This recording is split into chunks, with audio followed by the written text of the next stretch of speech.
Super. Bonsoir tout le monde, j'espère que vous allez bien, que vous êtes en forme. Donc, bienvenue dans ce Découvrez Arbonne. En fait, c'est une présentation, un survol d'à peu près une vingtaine de minutes où je vais vous partager vraiment ce qu'il en est, c'est quoi cette entreprise-là, c'est quoi la valeur ajoutée des produits, comment ça fonctionne dans le fond quand on veut démarrer son entreprise en ligne. Puis, si jamais vous avez des questions, là, vous avez l'opportunité de me les poser à la fin. Ou si vous écoutez l'enregistrement, ben, vous pouvez très bien vous adresser à votre conseillère indépendante ou m'envoyer un message là, en privé. Il n'y a aucun souci. Fait que je vais commencer par me présenter. Je m'appelle Stéphanie Bernier. Je suis conseillère indépendante avec Arbonne depuis maintenant 6 ans et demi. Je suis une vice-présidente nationale, donc vous allez comprendre un petit peu plus loin qu'est-ce que ça veut dire, tout ça. Et moi, si on m'avait dit il y a quelques années que j'allais faire une entreprise comme ça, sincèrement, j'y aurais jamais cru.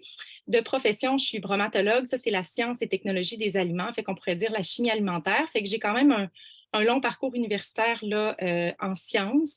Puis j'ai même démarré une maîtrise en nutrition, alimentation fonctionnelle et santé. Fait que comme quoi, j'avais vraiment choisi ma branche. Mais, parce qu'il y a souvent des mais dans la vie, hein, des fois, il faut vraiment, je pense que c'est une belle leçon pour moi aussi de rester ouvert à un peu, un peu tout, là, parce qu'on ne sait jamais finalement quel chemin peut prendre notre trajet de vie. En fait, ce qui est arrivé, c'est que je suis devenue maman une première fois. Donc, je suis maman 2 fois, une jeune fille de 5 ans et 7 ans. Donc, ça va vraiment vite. Dans le fond, ma plus vieille avait un an quand j'ai démarré mon entreprise. Et dans le fond, je venais tout juste de participer à la Coupe du monde de rugby quelques années avant ça, en 2014 à Paris, où on a remporté la médaille d'argent pour le Canada. Et disons que ça a remis beaucoup de choses en perspective dans ma vie, mais la maternité encore plus. Donc, je voulais vraiment trouver cet équilibre-là entre, en fait, la conciliation travail-famille, de me sentir présente, mais de sentir que je m'épanouissais aussi comme femme, comme entrepreneur et tout ça. Mais sincèrement, jamais je pensais que ça allait être par le biais du marketing social, mais comme on sait souvent, quand on fait des demandes, ben, on a des opportunités qui s'offrent à nous. Fait que c'est vraiment ce qui m'est arrivé par le biais d'une amie qui est esthéticienne de profession, qui est arrivée avec ses produits. Puis moi, ce qu'il faut comprendre, c'est que je suis vraiment pas une fille de cosmétiques à la base. En fait, je travaillais dans une usine où j'étais dans un gym. Fait que c'était vraiment loin de mes priorités. Mais par contre, quand j'ai compris, en fait, tout ce que je vais vous expliquer ce soir, je suis vraiment allée chercher de l'information. J'ai réalisé que c'était en fait différent de ce à quoi je m'attendais. Puis c'est une entreprise qui cochait finalement toutes les cases de ce que je souhaitais avoir dans ma vie, soit de la flexibilité, de la liberté de choix, pas de plafond, vraiment plus de latitude là, au niveau de mes choix de vie.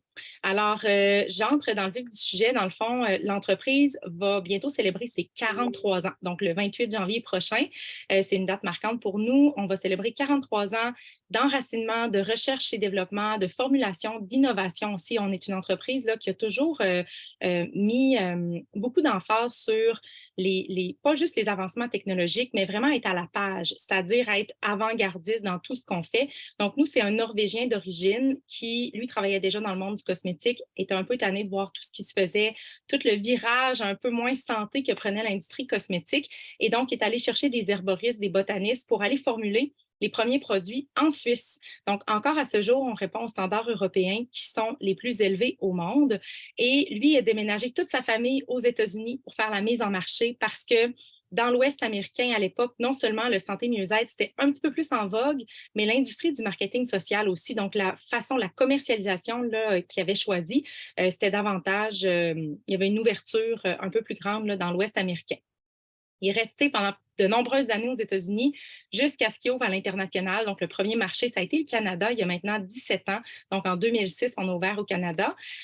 Ensuite de ça, ça a été l'Australie. Il y a eu la Pologne, le Royaume-Uni, la Nouvelle-Zélande et l'Australie. Donc, je ne sais pas si je me répète, là. En tout cas, il y en a 6 OK, au total.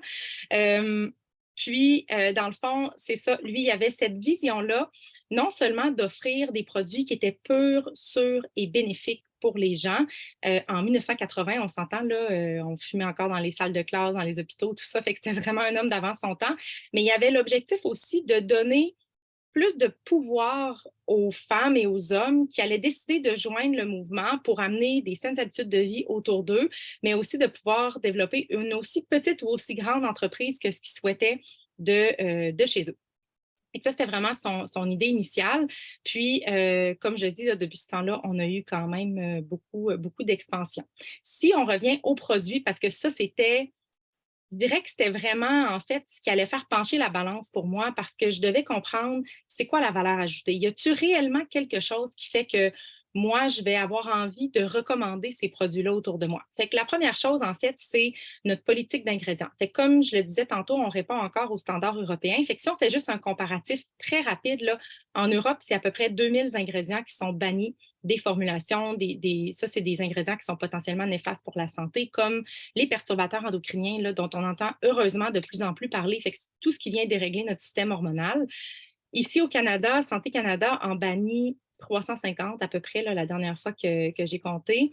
Aux États-Unis, c'est à peu près une douzaine qui sont bannis, puis en Australie, c'est zéro. Nous, c'est plus de 2000 qu'on va bannir là, de notre politique d'ingrédients et c'est une politique d'ingrédients qui évolue constamment. Puis ça, c'est quelque chose qui m'amène une quiétude d'esprit parce que je me dis, moindrement qu'il y a un drapeau rouge qui se lève pour un ingrédient, hop, Arbonne est déjà sur le projet, ils vont reformuler, changer des choses, ils vont vraiment être sur le cas parce que c'est très, très, très important pour nous, là, tout ce qui touche la santé humaine. Maintenant, il y a aussi les ingrédients qu'on ne contient pas. Fait que nous, ben, on contient beaucoup, beaucoup d'actifs botaniques à la base. On contient, donc, on combine vraiment le meilleur de la nature avec une science qui est propre, une science qui est sécuritaire, ce qui permet d'avoir une efficacité. Puis, on va se le dire, quand les gens achètent des produits, ils veulent des résultats. C'est un peu pour ça aussi qu'on achète nos produits pour protéger notre peau, oui, mais pour la traiter aussi. Là, je parle des produits pour le soin du visage, mais vous allez voir qu'on en a bien plus que ça. Mais les gens veulent observer des résultats. Fait que nous, on est vraiment reconnus pour l'efficacité de nos produits. Si je reviens à ce qu'on ne contient pas, dans le fond, il y a les 4 P. Là. Moi, c'est comme ça qui m'a marqué au départ quand j'ai démarré mon entreprise.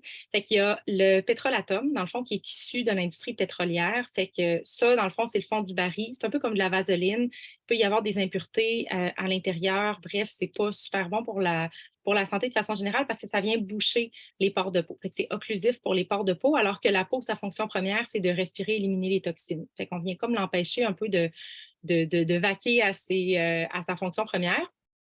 Ensuite de ça, on a les phtalates qui sont des agents de conservation là, très puissants qui sont, en fait, ça vient fixer les odeurs, les couleurs, puis ben, ça, c'est un perturbateur endocrinien. Ensuite de ça, on a les parabènes qui sont de plus en plus pointés du doigt là, pour tout ce qui touche les cancers du sein, tout ça, là, dans même les déodorants, tout ça. Là, en fait, je pense que c'est les dernières statistiques que j'ai vues, c'était comme 8 cellules du cancer du sein sur 10 qu'on retrouvait des traces de parabènes à l'intérieur. Fait que c'est quand même assez alarmant. Puis le dernier, c'est les parfums. Dans le fond, la catégorie parfums qu'on retrouve dans plein de choses, tout ce qui est des parfums synthétiques, c'est une catégorie fourre-tout pour l'industrie, pour les compagnies. Elles peuvent rentrer dans cette catégorie-là jusqu'à 3000 ingrédients différents qui n'ont pas à être nommés. Ça demeure des secrets d'entreprise.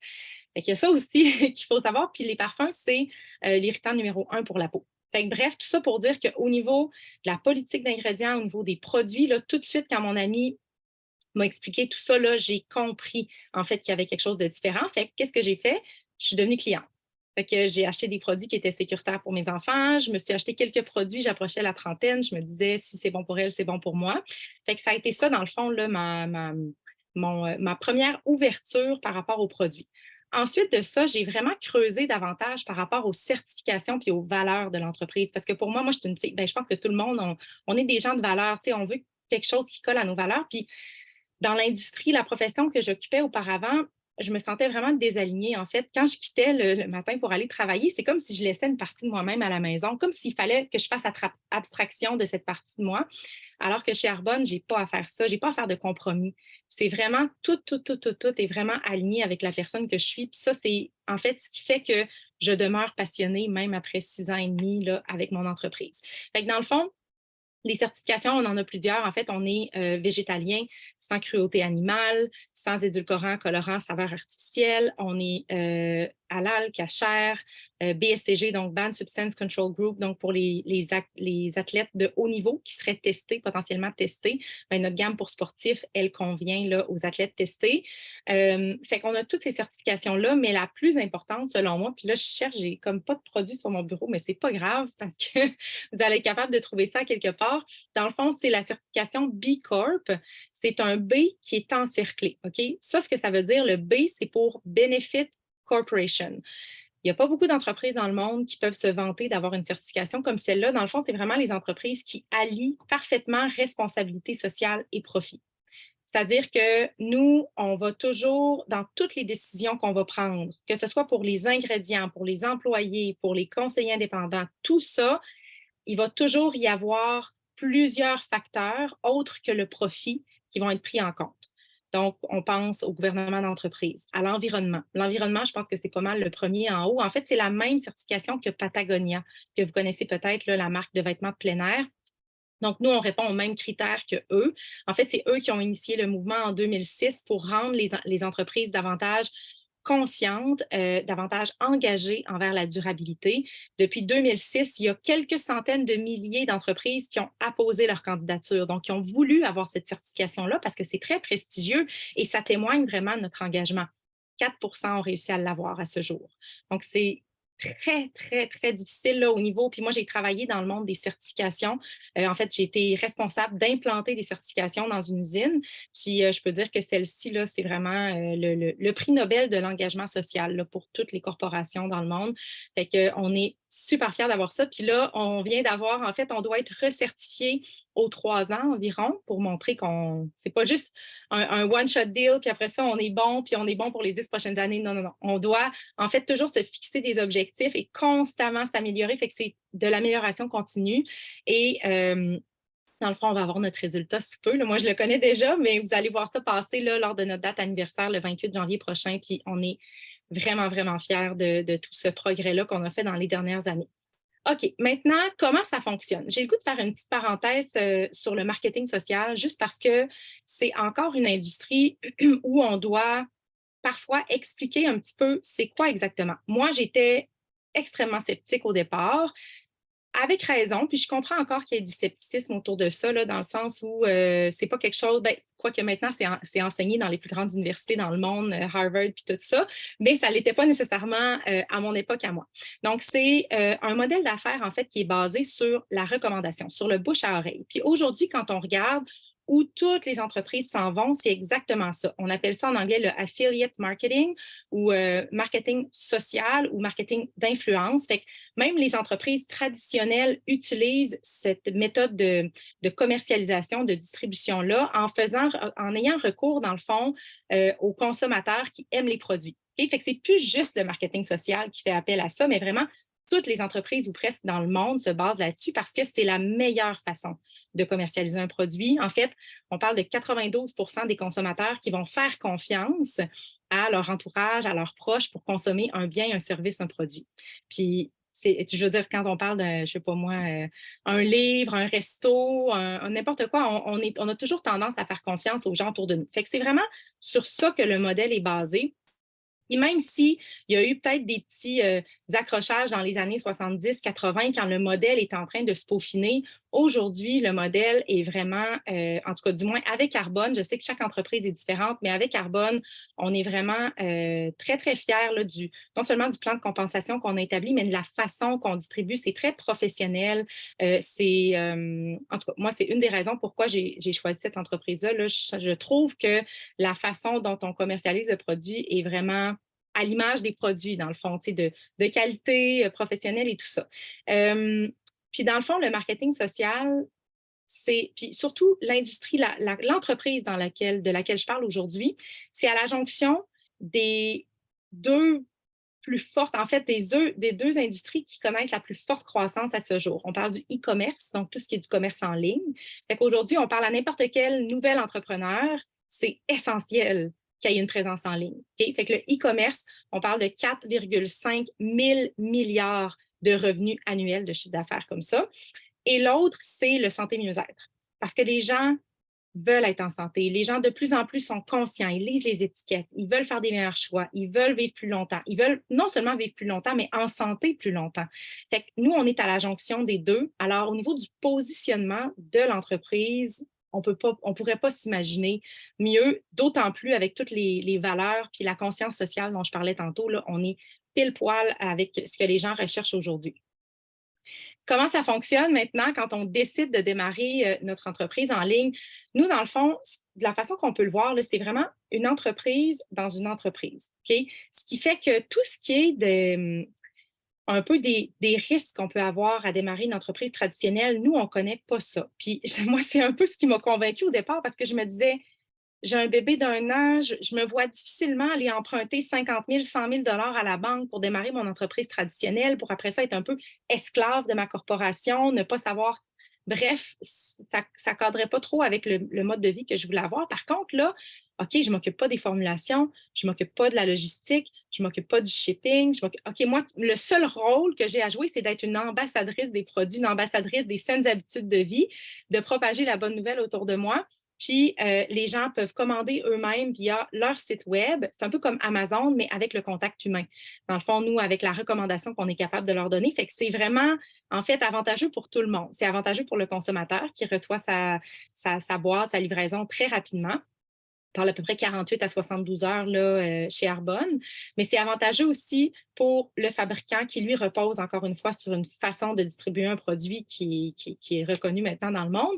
C'est avantageux pour nous aussi parce qu'on peut travailler de n'importe où. Fait que la première chose, en fait, c'est que nous, on a juste besoin du Wi-Fi pour travailler. OK? Fait qu'on peut se déplacer, on peut, si vous êtes des gens, moi, j'adore voyager dans la vie. Fait que c'est clair que ça m'a parlé tout de suite parce que je me suis dit, avec mon autre profession, c'était pas possible de penser à m'établir ailleurs dans le monde ou à voyager et tout ça autant que ce que je peux le faire avec Arbonne. Fait que ça, c'est la première chose. C'est vraiment une entreprise qu'on développe en ligne.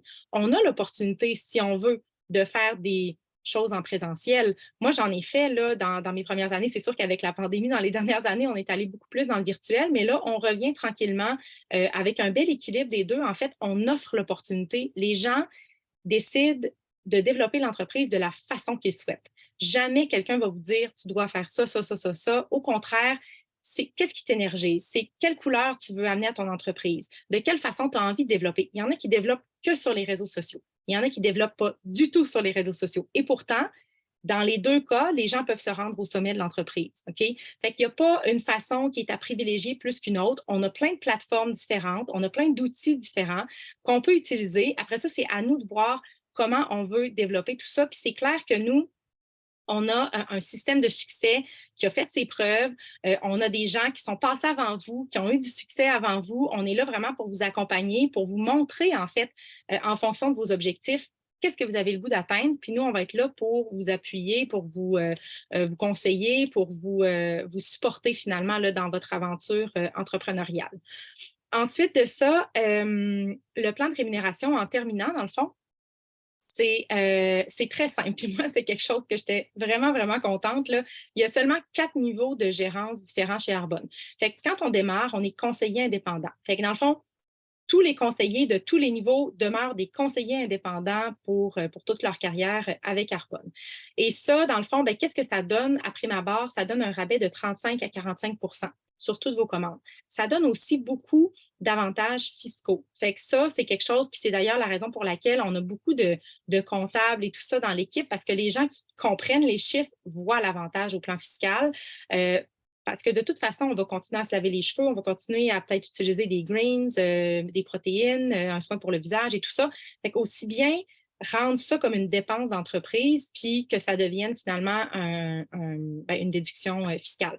Non seulement ça, mais il y a aussi tout ce qui touche les travailleurs autonomes. Fait que, par exemple, votre espace bureau à la maison, en tout cas, il y a tellement de choses, un pourcentage de téléphone cellulaire, les assurances. Bref, ça, vous pouvez consulter votre comptable là, pour en savoir plus comment ça fonctionne, mais c'est vraiment, vraiment, déjà là, c'est super avantageux. Ensuite de ça, fait que ça, c'est pour conseiller indépendant. Dans le fond, vous avez tout ça, puis vous n'avez pas à tenir d'inventaire à la maison. Fait que c'est vraiment les produits que vous consommez, que vous allez parler autour de vous. Peut-être si vous voulez laisser des échantillons autour de vous pour que les gens puissent essayer les produits, c'est sûr que ça, c'est encore mieux. Mais on a une garantie 90 jours en plus pour les clients. Fait que dans tous les cas, là, vous allez voir que avec une garantie comme ça, généralement, les gens souhaitent acheter, puis après ça, ils vont bénéficier de ça. Fait qu'ils n'auront pas nécessairement besoin d'essayer les produits avant le temps. Premier niveau de gérance, directeur de district. Donc, ça, c'était le niveau préféré de notre fondateur. C'est à peu près 30 des conseillers indépendants qui sont là. On parle de revenus mensuels, là, ça va de 300, ça peut aller jusqu'à 1 500 $ par mois de plus. Fait que déjà là, ça commence à être vraiment intéressant. Puis, dans le fond, pour l'atteinte des niveaux, ça, je pourrais vous en parler ou vous demanderez à votre conseillère là, parce que je ne veux pas trop aller dans les détails aujourd'hui, mais c'est vraiment issu d'un volume de vente organisationnel. Ça n'a rien à voir avec le recrutement. OK? Fait que c'est vraiment issu d'un volume de vente organisationnel, mais dans le fond, que vous décidiez de seulement avoir une clientèle, OK? Vous allez toucher des commissions là-dessus, mais vous pouvez aussi décider de bâtir une équipe. Fait que d'avoir, par exemple, il y a des clients comme moi qui étaient clientes qui décident un jour, ben pourquoi pas moi? Fait que là, je décide de transformer mon compte finalement en un compte de conseillère indépendante. Et là, ben, ça compte dans le volume de vente organisationnelle. OK? Vous comprenez? Fait que là, on commence à toucher des remises en argent. Dans le fond, c'est un pourcentage sur le volume organisationnel. Et là, ben, c'est sûr que ça commence à être vraiment, vraiment intéressant parce qu'on observe un beau levier rendu à ce moment-là. On a aussi accès à des bonnies en argent de 120 jusqu'à 720 $ par mois, dépendamment de votre niveau de gérance. Et on a accès à des voyages incitatifs, à toutes sortes de choses comme ça. Moi, sincèrement, là, dans la dernière année, j'ai pu voyager avec ma famille. On est allé au Mexique. On y retourne justement. Je viens d'acheter mes billets d'avion. Là, on y retourne en avril. J'arrive de Maui avec mon conjoint. Bref, on a plein, plein de voyages super le fun avec Arbonne. Puis oui, ça demande des efforts. Là. Je ne suis pas en train de vous dire que comme ça va tomber du ciel, mais jamais avec ma profession précédente, ça aurait été quelque chose de possible pour moi et ma famille. Deuxième niveau de gérance, maintenant, directrice ou directeur de zone. Donc, ça, c'est le niveau qui nous permet de léguer notre entreprise par testament pour 7 générations. C'est énorme. Moi, quand j'ai atteint ce niveau-là, là, c'est vraiment là, en fait, que le déclic s'est fait de dire OK, c'est un leg que je suis en train de bâtir. Là. Puis même quand je parlais à mon notaire, là, moi, dans le fond, là, le plus gros leg que j'offre à mes enfants présentement, c'est mon entreprise Arbonne. Puis ça fait 6 ans et demi que je la bâtis. Fait que juste pour ça, là, je suis vraiment, vraiment fière. Puis je trouve que chaque effort en vaut vraiment la peine parce que ça va pour quelque chose de plus grand que moi. On parle de moyennes annuelles ici qui vont de mensuel plutôt de 1500 jusqu'à 4000, 4500 $ par mois. Puis tout ça, c'est à temps partiel. Là. Moi, je travaillais encore à temps plein quand je me suis rendue à ce niveau-là. Puis j'ai fait ça là, dans moins d'un an. Je pense que la moyenne au Canada, c'est à peu près 1 an et demi là, pour atteindre le niveau de directrice de zone. Ensuite, vice-présidente régionale. Donc, ça, c'est le niveau du choix qu'on appelle parce que généralement, rendu là, on a remplacé ou on n'est pas loin de remplacer notre salaire de professionnel à temps plein, toujours en faisant ça à temps partiel. Donc là, on parle de moyenne à peu près de 5 000, ça va jusqu'à 15 000 $ par mois environ. Puis, on a aussi un bonnier en argent là, qui va pour une Mercedes blanche. On n'est pas obligé de prendre la voiture. On peut prendre le bonnier en argent tout simplement. Mais si vous avez déjà une voiture, moi, j'avais déjà une voiture à payer. Fait que tant qu'à ça, je me suis dit, je vais prendre le bonnier en argent qu'Arbonne m'offre pour la Mercedes blanche. Alors, ça, on parle à peu près un 3-4 ans là, pour atteindre ce niveau-là. Mais sincèrement, moi, ça a complètement transformé ma vie. En fait, quand j'ai atteint ça, j'ai accouché de ma deuxième fille quelques mois après, puis je ne suis jamais retournée travailler là, par la suite. Et le dernier, quatrième niveau, vice-présidente nationale, donc le niveau qui est le 1 en fait des conseillers indépendants qui se rendent là. Le niveau, tout récemment, j'ai atteint ce beau niveau de gérance. Donc, ici, on parle de moyennes là, qui vont, je pense que, en fait, je ne me souviens même pas du dernier rapport, mais il y a un des derniers rapports que j'ai regardé au Canada, c'était autour de 250 000, 200 à 250 000 là, par année, puis il n'y a pas de plafond. Fait qu'il y en a qui gagnent beaucoup, beaucoup plus que ça. Puis il y en a qui gagnent moins, évidemment, c'est une moyenne. Fait que oui, c'est un revenu de PDG, mais en même temps, rendu là, c'est qu'on a vraiment fait rayonner la marque. On a, tu sais, moi, je dis souvent petite influence, petit salaire, grande influence, grand salaire. Fait à quel point vous voulez faire rayonner la marque, les saines habitudes de vie. Puis, tu sais, c'est vraiment un effet domino là, qui peut s'installer, surtout avec l'expansion internationale qu'on est sur le point de vivre. Là, on s'apprête à développer l'Amérique du Sud, l'Europe et tout ça. Fait que ça peut aller très vite hein, parce que les réseaux, là, comme je le disais tantôt, les gens font confiance aux gens autour d'eux. Fait que moi, je vous invite vraiment à rêver grand parce que moi, je me souviens, on m'a dit, au lieu de te dire ça ne fonctionnera pas, pose-toi la question, et si ça fonctionne, ta vie va avoir l'air de quoi? Tu vas faire quoi de tes journées dans 1 an, dans 5 ans, dans 10 ans? Si vraiment tu t'es donné le temps, tu as mis les efforts, tu as été persévérante, puis tu n'as pas lâché, puis tu t'es permis, en fait, tu t'es donné la permission de rêver grand. Puis c'est là, en fait, que je me suis vraiment mis à rêver puis que je suis sortie un petit peu de la boîte, si on veut. Fait que je vous invite à faire la même chose au lieu de vous dire ça ne fonctionnera pas, de vous dire et si ça fonctionnait? Puis peut-être que pour vous, un revenu d'appoint, quelques centaines de dollars par mois, c'est tout ce dont vous avez besoin présentement et c'est votre objectif et c'est parfait parce que moi, je dis souvent, être conseiller indépendant, c'est comme adhérer à un gym. Il y en a qui vont le faire juste pour avoir les rabais, juste pour avoir les déductions fiscales, peut-être pour en parler un petit peu autour d'eux. C'est super, vous avez votre place avec nous. Si vous avez beaucoup d'ambition, vous avez le goût d'avoir une multinationale, multimillionnaire partout, dans tous les marchés dans lesquels on est, c'est parfait aussi parce qu'il y a une place pour vous. Fait que moi, c'est ce que j'aime, c'est vraiment cette diversité-là de la communauté, puis de voir à quel point il y a vraiment une place pour tout le monde dans cette belle grande communauté. Alors voilà, c'est ce qui met un terme à cette présentation. Si jamais vous avez des questions supplémentaires, n'hésitez pas à contacter votre conseillère indépendante ou à me contacter directement. Merci beaucoup.